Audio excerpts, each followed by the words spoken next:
Hello everybody, Lord Wallace here. Today I want to discuss what I think is the greatest moment in Pokemon history. Specifically in the history of the mainline games and their story modes, the main campaign, the in-game mode of Pokemon where you work up to 8 badges and you fight the Pokemon League and you fight the champion. Usually in a lot of Pokemon games there's not much more of a story than just that. So it's kind of weird to say that there's a greatest moment within all of this, particularly if you look at some of the first and second gen games. I mean, what's the story of RBY, for example? I mean, you can't really tell me beyond just it's the story of your player defeating the Pokemon League and becoming the champion with some mild detours with Team Rocket, and that's about it. But as the games progressed, they started to put a little bit more effort into providing more of a tangible narrative, even if it wasn't an overly complex one. That was alright. And some games definitely tried harder than others. And one of the games that tried the hardest and went in one of the most ambitious directions was Pokemon Black and White, which is it's still my favorite game in the main series. And this is the game that has that moment that I alluded to, the greatest moment in all of Pokemon history, in all of the Pokemon main campaigns. And as much as I would like to sort of set up context before revealing what I think that moment is, as I reveal details, it would pretty much give away what that moment is anyway, so I'm going to tell you all first, and then build context. The greatest moment in any mainline Pokemon story is the moment at the very end of Black and White where Ghetsis challenges you to a battle. Let me explain why.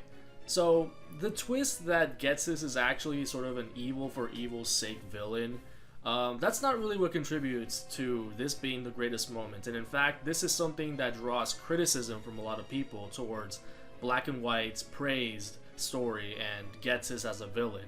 And I do sympathize with those complaints, but it's not really, the game's not trying to trick you into thinking Ghetsis is an upstanding guy.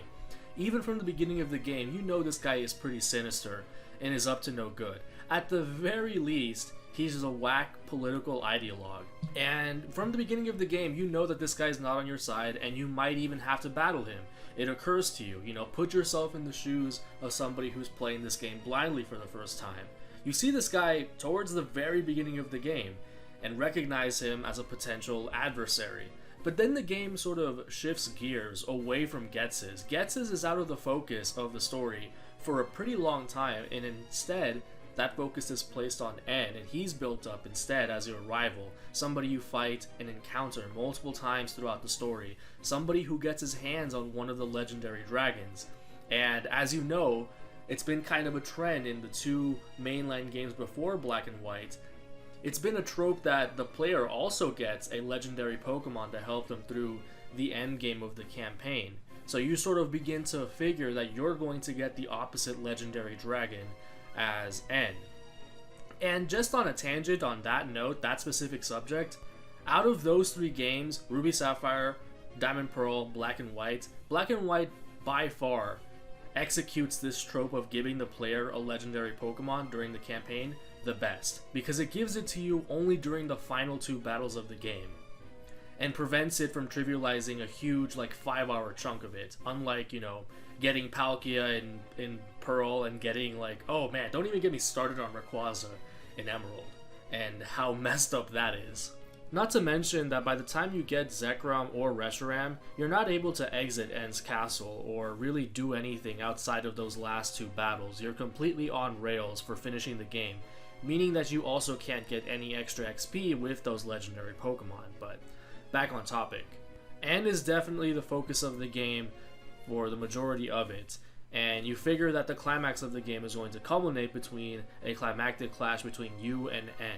And it's made even more impactful by the fact that this is the one and only Pokemon mainline game in which the conflict with the villainous team extends all the way to the end of the main campaign. It is the focus. It is not just some detour that begins and ends before you even see the Pokemon League, like in most Pokemon games. It honestly sort of baffles me that this approach wasn't continued for the future games, actually, since it worked so well into making the climax narratively impactful for this game. Especially given the moment that I'm talking about that serves to make an already excellent climax in the context of Pokemon go to even greater heights. Because by the time you see the Pokemon League and you experience moments like the gym leaders confronting the 7 Sages, you kind of discount Ghetsis as a physical threat and are instead focused on fighting the Elite Four and N, because that's the structure of every Pokemon game. The end game is a gauntlet of 5 trainers and one of them is the champion, and that's either going to be Alder or N, and you figure based on everything that's happened that it's going to be N. It is not a shock that you're fighting N at the end of the game and not Alder. If I'm to make a really bad Star Wars analogy, at this point, the player sees N as the Darth Vader, the dragon archetype, the person who's causing problems for you on the front lines, the person that you're directly physically butting heads with. And Ghetsis is more like the Emperor, somebody who is manipulating from the background, but doesn't really get involved or dirty his hands himself. And this is the idea that is stuck with the player, especially as you're going into that climactic set piece fight between Reshiram and Zekrom, you versus N. This is about as high of a climax as you can reach in Pokemon. 2 legendary Pokemon fighting against each other. You are 100% sure that this is where it all ends, given the structure of previous Pokemon games, the tropes of previous Pokemon games, and everything that this game builds up. And then, this happens.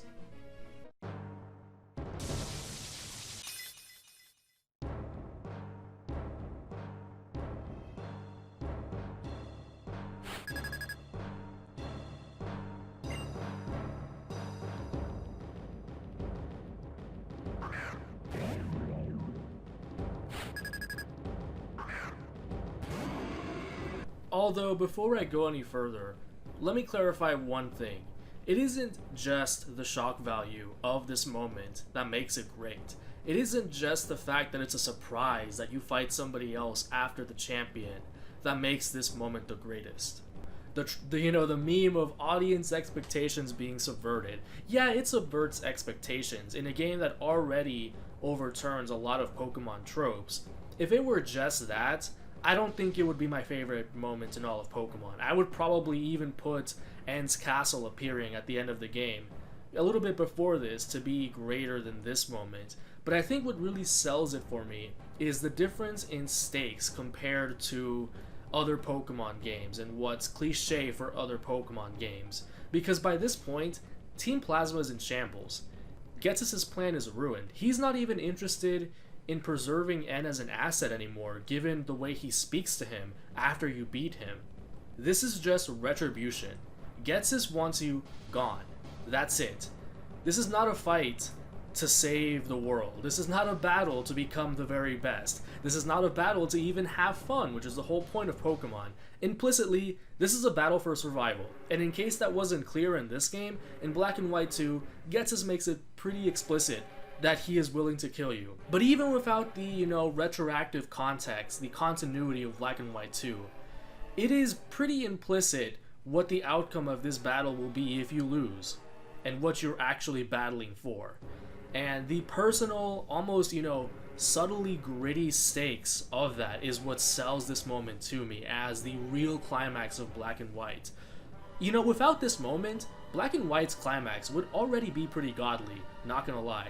But this elevates it to a tier that hasn't really been matched, even in some of the spin-off games that I praise as well, like the Ore games. Those games, people, they praise them as the Elder God tier games that Game Freak could never match. I think they exceeded them here. This angle to Pokemon battles, the angle of fighting for survival, isn't one that's very often explored in mainline Pokemon games. In fact, I would even go as far as to say that in reality, this is the only one that we see, and that's understandable since it's a series for children, and these are stories tailored towards kids. But at the same time, this moment presents that angle in such a subtle way that it's not a tonal whiplash. It doesn't feel like you're going from a kiddie plot to just save the world into a gritty fight for survival, since all of this stuff is really just undertones. It's not very explicit in this game, at least. It doesn't feel shoved down your throat, is what I'm trying to say. In contrast to other situations in which you could interpret them as a fight for survival, I simply don't find those in other Pokemon games as engaging as the implication of Ghetsis by himself as an active threat. as opposed to specifically in X and Y. Oh no, if you lose the battle, then the evil plot man is going to do something with the MacGuffin that will indirectly affect you.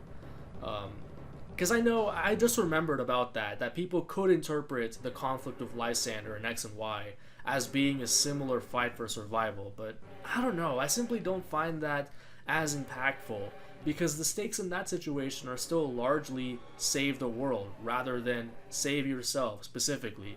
And I also just don't find it as engaging when there's still a plot-centric MacGuffin in play. Because remember, in Ghetsis' case, by the time he confronts you, his plans are already ruined regardless. He's just out to get you before ultimately escaping, and that's it.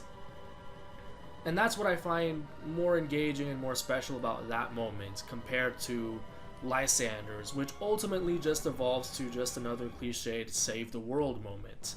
Those are the stakes, pretty overtly, rather than saving yourself specifically. And I think we can all be in agreement that world-ending stakes are not at all original for Pokemon. I guess maybe I'm biased in favor of smaller scale conflicts and stakes, because we see so much of the world-ending stuff in other media as well. I also really do not think I am reading too much into things when I'm talking about the tone of this battle and the stakes of this battle being distinctly primal and personal and gritty. I mean, just listen to the music that plays when you fight Ghetsis. His signature Pokemon, Hydreigon, in his Pokedex entries is specifically described as something that consumes everything and is unforgivingly violent and brutal. Save from just flat out telling you that you are fighting for your life here, Game Freak is really kind of on the nose actually if you think about it. Oh, and now that I'm mentioning Hydreigon, that's the last thing about this fight. If this fight had been underwhelming, if this hadn't been the hardest fight you've had up until this point, it would have felt anticlimactic after the fight with N involving the two legendary dragons. This really had to feel like Ghetsis was straight up pulling the blammer on you and saying, okay, you've had your fun until now, but it ends now. And I know, it's sort of a meme that all mainline Pokemon is universally easy, but relatively speaking, this fight can actually be moderately difficult. Especially if you're under level or really don't know what you're doing, if you're a novice at Pokemon, this fight can make you sweat. And I've heard some horror stories from people about fighting this Hydreigon specifically, along with Ghetsis' other 5 Pokemon. And that's the thing, in this game it is a rarity to fight people with full parties of Pokemon for varying reasons, like not wanting to repeat Pokemon, especially like there was kind of a complaint that the Elite Four members, for example, only had 4 Pokemon, but I was under the impression that that was to avoid doing stuff like, you know, Bruno in Gen 1 having 2 Onix out of nowhere, since this game only used a 150 Pokemon Pokédex. But Ghetsis is one of like, what, 2 trainers in the main campaign that pulls up on you with 6 Pokemon? That's just crazy to me. That makes this moment really impactful actually, despite it being kind of born, like this aspect of it, being born of technical limitations, I would say. But if you disagree with me and you have another moment that you think is the best, do mention it in the comments below. God forbid there's something from Sword and Shield that's actually better than this. I doubt it, but it's just the game I haven't played, the mainline game I haven't played. I guess I didn't play Ultra Sun or Moon either, but whatever. But regardless, if there is a moment somewhere in any of the other games that I may have missed that you think is better than this, better than Ghetsis pulling the blammer on you out of nowhere, do let me know.